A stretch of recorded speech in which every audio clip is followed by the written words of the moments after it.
мен махамбетте болғанда сәуір айында кіші балам жаңағы 4 айлық балам орта пневмониямен демікпемен сол кезде инфекционный больницаға жаттым шағын сол кезде де жатып жүрдім. Мен ол кезде 3 айлық баламен 10 күндей жауға жатып шықтым больницаға. Уже жүйкем жұқарған кездер бұл күнде шығарып қайтып Махамбет ауданына кеттім. Мамыр айының 10-ында Мұхаммадовна бар соқты ғой телефон. Ондарынан келерсің, сөйлесеміз қалаға. Болды, мен келе жатамын деп. Соны бардым, Атыраудағы вокзалдан күтіп алып сөйлестім. Мен ешқайда қарындасымды алып келдім.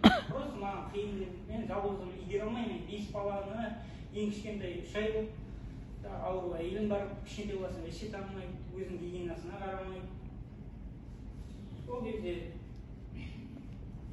айттым енді. Мен үйді тапсырған жоқпын, қаладағы үйім тұр. Заттары да тұр, мен қарындасымды ешқайда алып кеткен жоқпын. Просто уақытша игере алмаймын. Мен өздері көмектесіңдер, маған мақсат беріңдер, мен кішкене баламды өсіріп алайын, кішкентай шақалақ баламды.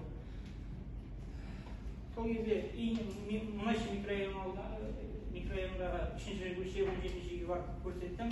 Яғни қарындасымның заттары, балалардың заттары, мен толықтай көшіп кеткен жоқпын. Уақытша отбасымды кішкене кішкентай баламды кішкене өсіріп алайыншы деген оймен. Сол апарған кезде заттарын көрсеттім. Сол кезде жарты сағаттай сөйлестік, былай түсіндірдім. Енді қанша 4 жыл бойы өз мүдделерін ойлап жүрген адамдар жарты сағаттың ішінде оларға түсіндіру қиын болды. Түсінбеймін, қарындасым қайтып алып кел деген сияқты.